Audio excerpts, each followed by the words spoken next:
ہمارے پاس جب لوگ آتے ہیں اور وہ داخل طریقت ہوتے ہیں تو ہم جو بنیادی چیزیں ان کو بتاتے ہیں تو ان میں سے ایک چیز یہ لازمی بتاتے ہیں کہ رزق پاک نہیں ہوگا تو باطن روشن نہیں ہوگا. یہ بنیادی بات ہے. اگر رزق پاک نہیں ہے تو میرے حضور نے ارشاد فرمایا کہ ایک بندہ سفر کر کے کعبۃ اللہ کے صحن میں پہنچتا ہے اور کعبے کے پردوں کو تھام رہا ہے وَيَمُدُّ يَدَيْهِ اور لمبے لمبے ہاتھ کر کے کہتا ہے اے اللہ, لیکن اس کا کھانا حرام ہے, اس کا پینا حرام ہے, اس کا لباس حرام ہے, وہ غزیہ بالحرام, اس کو غذا حرام سے دی گئی ہے. میرے حضور نے فرمایا اس کی کوئی دعا قبول نہیں ہوگی. سفر کیا, جنگل پہاڑ کاٹے, سمندروں کو پاٹ کر کے آگے گیا, ہواؤں کے کلیجے چیر کے آگے بڑھا, مہینوں کی مسافتیں طے کر کے گیا اور کعبۃ اللہ کے سامنے کھڑا ہے, سین حرم میں مطاف میں کھڑا ہے, لیکن اس کا جسم حرام سے پلا ہے. اس نے جو پہنا ہے اس لباس کا تانا یا بانا حرام کا ہے, اس کو غذا حرام کی دی گئی ہے, اس نے پیا حرام کا ہے, اس نے کھایا حرام کا ہے, تو پھر اس کا یہ سارا سفر رائے گاں چلا جائے گا, اس کو کچھ نصیب نہیں ہوگا. تو سب سے پہلی شرط اس عنوان سے عقل حلال ہے. اس کے بعد پہ صدق مقال ہے کہ آپ کی زبان جھوٹ نہ بولے. جب کوئی شخص جھوٹ بولتا ہے روحانیات تو دور کی بات ہے, اللہ کے فرشتے اس سے 1 میل دور ہٹ جاتے ہیں. جب کوئی شخص جھوٹ بولتا ہے تو حدیث پاک میں آتا ہے اس کے منہ سے ایک خاص قسم کی بدبو نکلتی ہے. اس بدبو کو ہم نہیں سونگھ پاتے لیکن فرشتے سونگھ لیتے ہیں, چونکہ فرشتے انتہائی حساس مخلوق ہے اور وہ جھوٹ کی وجہ سے نکلنے والی بدبو کو سونگھتے ہیں. اللہ نے حضرت امام اعظم امام ابو حنیفہ رضی اللہ تعالیٰ عنہ کو یہ بصیرت عطا کی تھی اور یہ باطنی نظر بخشی تھی کہ جب کوئی شخص وضو کرتا تھا تو اس کے وضو کے پانی سے پہچان لیتے تھے کہ یہ کس گناہ کا مجرم ہے. جب بندہ وضو کرتا ہے تو وضو سے ہاتھوں کے گناہ جھڑتے ہیں, منہ کے گناہ جھڑتے ہیں, تو وہ وضو کے پانی سے اس بات کو محسوس کرتے تھے. اللہ نے ان کو وہ بصیرت عطا کی تھی, لیکن انہوں نے اللہ کی بارگاہ میں عرض کی مالک مجھ سے یہ چیز چھین لے, یہ چیز مجھے نہیں چاہیے. لوگوں کے بارے میں جو ہے وہ ایسا گمان پھر پیدا ہوتا ہے. تو فرشتوں کو اللہ نے وہ حساس جو ہے وہ پاکیزہ وجود دیا اور ان کی حس ایسی ہے کہ وہ بدبو جو انسان بولتا ہے اور لفظوں سے جو اثرات نکلتے ہیں وہ محسوس کرتے ہیں. تو جب کوئی شخص جھوٹ بولتا ہے تو اس کے جسم سے, اس کی زبان سے جھوٹ کے ساتھ بدبو نکلتی ہے. اللہ کے فرشتے 1 میل دور تک پیچھے ہٹ جاتے ہیں. تو مجھے بتائیے جو شخص جھوٹ بولتا ہو کیا اسے کوئی روحانی مرتبہ مل سکتا ہے؟ یہ سوچا بھی نہیں جا سکتا, یہ امکانات سے ہی نہیں ہے. اللہ کے محبوب علیہ السلام سے پوچھا گیا کہ حضور کوئی مسلمان کوئی مومن کیا بزدل ہو سکتا ہے؟ فرمایا نہیں, وہ بہادر ہوتا ہے, لیکن ہو سکتا ہے کبھی اس سے بزدلی بھی سرزد ہو جائے. انسانی کمزوری ہے, کبھی انسان بہت طاقت میں ہوتا ہے اور کبھی انسان کمزور بھی پڑ جاتا ہے. فرمایا ہو سکتا ہے کبھی اس سے ہو بھی جائے. پھر پوچھا کہ بخل کر سکتا ہے؟ فرمایا نہیں, مومن سخی ہوتا ہے لیکن ہو سکتا ہے کبھی اس سے بخل بھی ہو جائے. کبھی کبھی دولت اسے اچھی بھی لگنے لگ جاتی ہے, جس طرح فرمایا گیا کہ اولاد مبخلتن مجبنتن, یہ جو اولاد ہوتی ہے یہ بندے کو بخیل بھی بنا دیتی ہے اور بزدل بھی بنا دیتی ہے. جب اولاد نہیں ہوتی تو بندہ سخی بھی ہوتا ہے اور بندہ جو ہے وہ مشکل حالات میں بھی کود جاتا ہے, لیکن جب اولاد ہوتی ہے تو پھر مشکل حالات میں کودنے سے پہلے سوچتا ہے میرے بچے ہیں یتیم ہو جائیں گے. اس کو یہ خیال آتا ہے, پہلے ایسے مال لٹاتا ہے لیکن اولاد ہو جائے تو پھر وہ اولاد کا سوچتا ہے کہ ان کے لیے کچھ میں جمع کر لوں. تو اولاد فرمایا میرے حضور نے کہ مبخلہ و مجبنہ, یہ بخیل بھی کر دیتی ہے اور یہ کمزور اور بزدل بھی بنا دیتی ہے. تو مومن ہوتا بہادر ہے لیکن ہو سکتا ہے کبھی اس سے بزدلی بھی ہو جائے. مومن سخی ہوتا ہے لیکن کبھی ہو سکتا ہے اس سے بخل بھی ہو جائے. لیکن تیسرا سوال حضور سے پوچھا گیا کہ مومن جھوٹا ہو سکتا ہے؟ تو اس پہ 2 ٹوک کہا, نہیں جھوٹا نہیں ہو سکتا. یہ نہیں ہو سکتا کہ مومن ہو اور جھوٹا ہو, وہ سچ بولنے والا ہوگا. تو عقل حلال اور صدق مقال, یہ 2 خوبی. حنظلہ رضی اللہ تعالیٰ عنہ حضرت ابو بکر رضی اللہ تعالیٰ عنہ کے پاس آئے اور کہا نافق حنظلہ, حنظلہ منافق ہو گیا. تو حضرت ابو بکر حیران ہوئے اور کہا کہ کیا ماجرا ہوا؟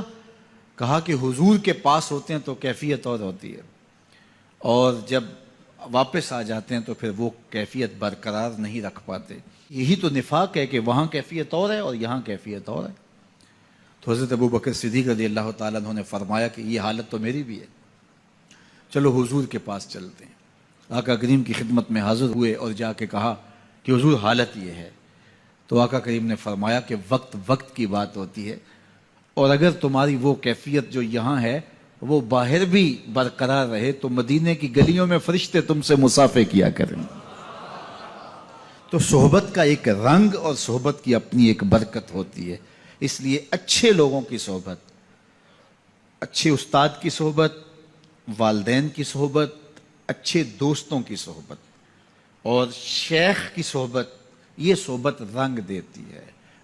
گر تو سنگے خاراؤ مر مر شوی، چوں بصاحب دل رسی گوہر شوی۔ مولا رومی فرماتے ہیں اگر تو سخت پتھر ہے، سنگے خاراؤ مر مر شوی، چوں بصاحب دل رسی، کسی صاحب دل کی صحبت میں بیٹھ گوہر شوی، تو موتی بن جائے گا۔ صحبت رنگ چڑھائے گی نا، صحبت رنگ چڑھائے گی۔ شیخ سعدی فرماتے ہیں میں حمام میں گیا تو وہاں مٹی تھی اور میں نے سونگا تو اس سے خوشبو آ رہی تھی، تو میں نے کہا تو مٹی ہے اور تیرے وجود سے خوشبو آ رہی ہے؟ تو اس مٹی نے زبان حال سے جو جواب دیا وہ شیخ سعدی نے نظم کیا کہ اس مٹی نے کہا کہ میں ہوں تو مٹی لیکن چند دن تک پھول کے قدموں میں بیٹھی رہی ہوں، جمال ہم نشیں در من اثر کر وگرنہ من ہما خاکم کے ہستم، میرے ہم نشیں کا جمال میرے اندر سرایت کر گیا ہے ورنہ ہوں تو میں ذات کی مٹی۔ اللہ اکبر۔ لیکن پھول کی صحبت کا رنگ چڑھا ہے۔ درد منداں دے سخن محمد دین گواہی حالوں، درد منداں دے سخن محمد دین گواہی حالوں، جس پلے پھل بدے ہون آوے باس رومالوں۔ یہ صحبت کا رنگ ہے جو اثر پذیر ہوتا ہے، اس لیے ہمیں اہل اللہ کی صحبت میں بیٹھ کے، صالحین کی صحبت میں بیٹھ کے، اچھے لوگوں کی صحبت میں بیٹھ کے سیکھنا چاہیے۔ تو اولادوں کو اپنے والدین کی صحبت میں بیٹھ کے جو ہے وہ سیکھنا چاہیے۔ دور موجود کے اندر سکھانے والا کوئی پاکیزہ وجود نہیں رہ گیا، ہم سب کچھ سوشل میڈیا سے سیکھتے ہیں۔ سوشل میڈیا سے آپ کو معلومات تو نصیب ہوں گی لیکن تربیت نصیب نہیں ہوگی۔ آدمی آدمی بناتے ہیں، تربیت کسی شخص کی صحبت کے نور سے نصیب ہوتی ہے۔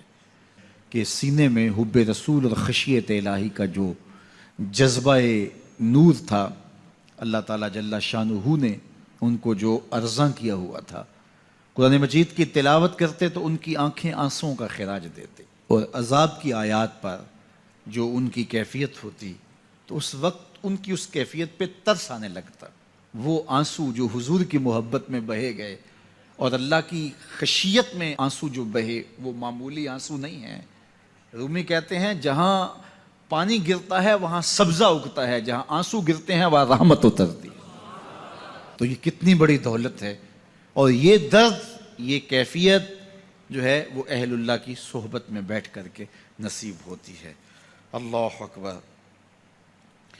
واز و تلقین ساری زندگی کا اڑنا بچھونا تھا، اور واز و تلقین میں اثر پذیری اپنے عمل کے نتیجے میں ہوتی ہے۔ انہوں نے اس قدر علمی اور دقیق نکتوں سے بھرے ہوئے خطاب نہیں کیے ہیں، سادی سادی باتیں کرتے تھے لیکن باتیں روحوں میں اترتی تھیں۔ ہم دیکھتے تھے کہ جمعۃ المبارک کے اجتماع کے اندر کبھی کبھی تو کیفیت ایسی ہوتی کہ وہ ہم بالکل اس وقت بچے تھے، وہ کیا کہا تھا انہوں نے اور اس کے نتیجے میں وہ کیفیت پیدا ہوئی یہ تو ہمیں یاد نہیں ہوتا، لیکن اس کیفیت کی اثر آفرینی روحوں میں اترتی، اور ہم چھوٹے بچے ہونے کے باوجود بھی جو ہے وہ عجیب اس کیفیت میں، اس رنگ میں ڈوب جاتے جو کہ پورے ماحول کے اوپر رنگ طاری ہوتا، اور لگتا ہوتا تھا، مجھے اچھی طرح یاد ہے، ایسا لگتا ہوتا تھا جس طرح مسجد کی دیواریں بھی رو رہی ہیں اور آنسو بہا رہی ہیں۔ یہ کیفیت جو ہے وہ اللہ تعالیٰ جل شانہ نے ان کے لہجے میں رکھی تھی، اور اللہ نے ان کی زبان پر وہ اثر کا رنگ